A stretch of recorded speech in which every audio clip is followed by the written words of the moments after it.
법무부와 옵티머스와 라임 사건과 관련해서 여러 가지 새로운 뉴스들이 보도되고 있습니다. 오늘 새로운 뉴스는 진영 장관도 5억을 투자했다는 겁니다. 행자부 장관이 5억을 왜 투자했을까? 문제는 없는 걸까? 그래서 수익은 올렸나? 여러 가지 궁금합니다. 옵티머스에 무려 5억 원을 투자했다. 함께 보시죠. 지난 2월 진영 행정안전부 장관이 행안부 장관 옵티머스 펀드에 총 5억 원을 투자했는데요. 본인 1억, 아내 2억, 아들 2억, 2억, 2억, 1억 더해서 5억. 해당 펀드 상품 안내서 내용은요. 6개월 만기에 목표 수익률은 2.8% 내외. 굉장히 안정적인 고수익이죠. 2.8% 요즘 주는 데가 어디 있습니까? 국내 발행 채권과 기업 공공기관 확정 매출 채권에 투자한다라는 안내서 내용이 있었죠. 이건 다 아는 내용이에요. 근데 여기에 행안부 장관이 5억 원을 넣었다.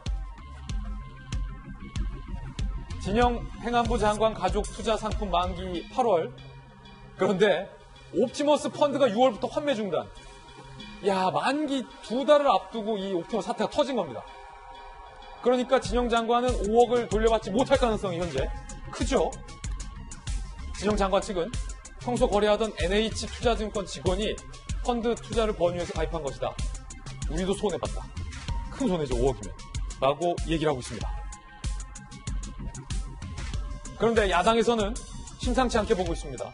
어떻게 5억 거금, 신생펀드 투자하는데 확신을 가졌는지, 현직 장관의 투자 사실을 펀드 측에서 홍보하며 평판을 조성했는지, 모종의 역할을 했는지, 행안부 장관 업무와 이 같은 펀드 투자가 이해 충돌은 없는지 의문이다, 해명해야 한다라고 문제를 제기하고 있습니다. 이재명 기자, 2.8%면 수익이 좋긴 해요. 그런데 또 한 가지 의문은 그냥 장관도 아니고 행정안전부 장관인데 내 1억, 아내 2억, 아들 2억까지 해서 딱 긁어서 5억을 굉장히 큰 돈을 딱 확신을 갖고 투자했다. 2.8% 수익 때문에 이게 좀 이례적이지 않습니까?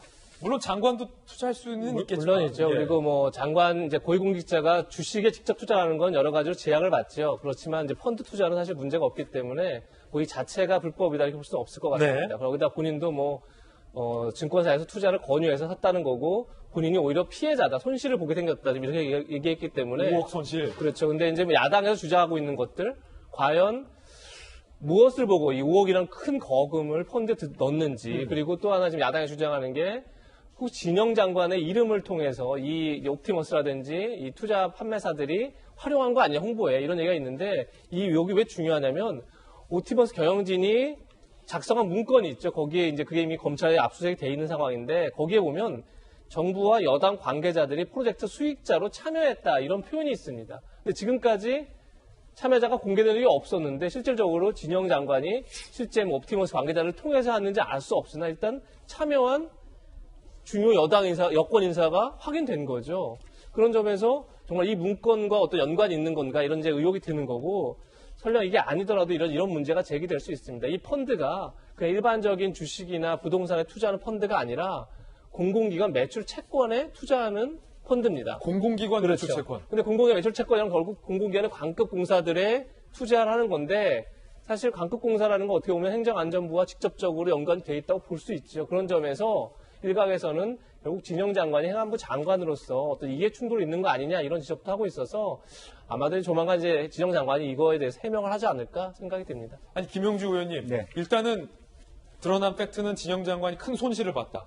굉장한 피해자다라는 건데 그 드러나지 않은 이면에 있는 내용들을 야당은 의혹을 제기하고 있고 이재명 기자가 그 부분 소개해 준 건데 또 다른 측면에서 전파진흥원에서 수백억을 투자했잖아요. 다행히 그 기관은 손실 나기 전에 자금을 대다수 회수했지만 그걸 보고 같이 들어간 다른 공적 기관들은 큰 손해를 봤습니다. 네. 민간 투자자의 손실은 말로 표현하지 못할 정도고요. 혹시 옵티머스 측에서 대한민국 행안부 장관도 여기에 5억을 투자하셨습니다. 라는 사실을 암암리에 다른 사람들에게 흘리고 다녔다면 그 사실을 믿고 혹해서 들어간 사람들이 본 손실은 누가 책임져야 됩니까? 그렇습니다. 그러니까 본인은 그걸 모르고 있다 하더라도 NH투자증권 직원이 내 고객 중에 행안부 장관이 있다. 그래서 내가 잘 활용하면 그 들어올 가능성도 있다. 그러면 그걸 극대화해서 그 직원을 옵티머스 측에서 로비를 해가지고 저 그냥 제 개인적인 상상입니다만 이건 다 가정이에요. 예, 이건 가정입니다만은 그렇지 않습니까? 하지만 그렇지 가능할 말라는 법한 법도 일이라는 예, 거죠. 그렇게 해놓고 난 다음에 행안부 장관이 들어왔는데 공공기관 이거 뭐 매출 채권 그거 문제 없다. 그리고 굉장히 단기에 해소된다. 6개월짜리니까 6개월 뭐 금방 가지 않느냐. 아마 행안부 장관도 설마 나를 속에 먹을까 이런 생각도 있었을 거고 아마 그랬을 거고 단순하게는 NH투자증권에서 믿고 내한테 설마 이렇게 사기치겠냐 이제 이런 생각으로 들어왔을 텐데 어쨌든 그럼에도 불구하고 그렇기 때문에 공직자로서의 처신이라는 게 다시 한번 도마에 오를 수밖에 없다 그렇게 생각이 들고 뭐 본인이 말한 대로 아마 이것은 그냥 NH투자증권에서 그냥 안정적으로 돈을 넣으십시오 하는 말을 믿고 들어갔을 수도 있는데 세상 일이라는 게 누가 압니까? 그런 것을 가지고 야당이 공격할 수 있다는 측면에서 공직자들은 한 번 더 자신의 어떤 투자라든지 행실에 말하자면 조심하에 볼 예. 필요가 있다 그렇게 생각합니다. 아니 법적으로도 좀 여쭐게요. 김관섭 변호사님 딴 건 아니라 그럼 이 진영 장관 안타깝잖아요. 이 5억, 내 돈 1억, 와이프 2억, 아들 2억, 아내와 아들에게 얼마나 원망을 받겠습니까? 이런 돈은 누구한테 좀 보전받을 수 있나요? NH가 배상을 해야 되나요? 아니면 누구한테 보상받을 수 있죠? 이 펀드 구조가요. 예. 일단 지금 옵티머스 자산 운용사가 있고요. 그다음에 이제 펀드 판매사가 있는데 NH투자증권이랄지 이제 다른 대신증권 같은 게 뭐 있다고 해봐요. 그러면 판매사가 있고 그다음에 판매사에서 팔면요. 이걸 수탁사가 있습니다. 예. 근데 수탁사가 하나은행이죠. 하나은행. 이게 세 개 구조로 되어 있는데 판매사에서 사실은 이게 사모펀드라서 판매사 감시할 기능이 없어요. 그런데 이게 일반적인 사모펀드와 달리 NH투자증권에서 옵티머스 자산 운용사하고 찾아가서 만나자고 해서 만든 거잖아요. 예. 그렇기 때문에 이건 판매사 책임도 제가 볼 때는 어느 정도 인정될 가능성이 크다고 봐요. 그렇군요. 우리는 감시 기능이 없기 때문에 책임이 없다 이렇게 갈 수는 없을 것 같아요. 그런데 지금 진영 장관도 이제 5억 정도 했다고 그러잖아요. 근데 지금 하자치위 문건에 이런 내용이 나와요. 예. 잠깐만요.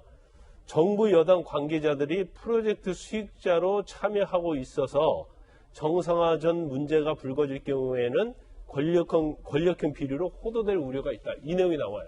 그쪽에서 만든 문건에 그렇죠. 그러니까 옵티머스 자체에서 만든 문건에 이제 펀드 하자치위 문건인데, 근데 여기에서 보면 뭐 관여를 했다. 그러니까 그게 아니고 아마 가입을 했다는데 아마 가입을 한 사람들이 현 정부나 여당에서 좀 많이 있다. 그렇기 때문에 이 사람들은 뭐 이 내용 문구 그대로 보면 이 사람들 선의적으로 가입했다는 내용인 것 같아요. 근데 그렇다 하더라도 정권에 관계된 사람들이 많이 가입했기 때문에 나중에 권력형 비리로 잘못하면 우리가 비판받을 수 있다. 그런 내용이거든요. 본인들이 그걸 인지하고 썼다라는 거니까요. 그렇죠. 그 내용이 사실이라면. 그러면 진영 장관이 이 펀드에 가입한 것도 알고 있었고 또 다른 정관계 사람들이 가입할 가능성이 크고 이걸 아주 호재로 해서 펀드를 판매하는 데 있어서 이용한 것이 아닌가 그런 추측도 해볼 수 있는 거죠. 예. 굉장히 안타까운 일입니다. 그렇기 때문에 굉장히 악질적인 사건입니다. 그렇기 때문에 검찰이 철두철미하게 수사를 해야만 하는 상황입니다.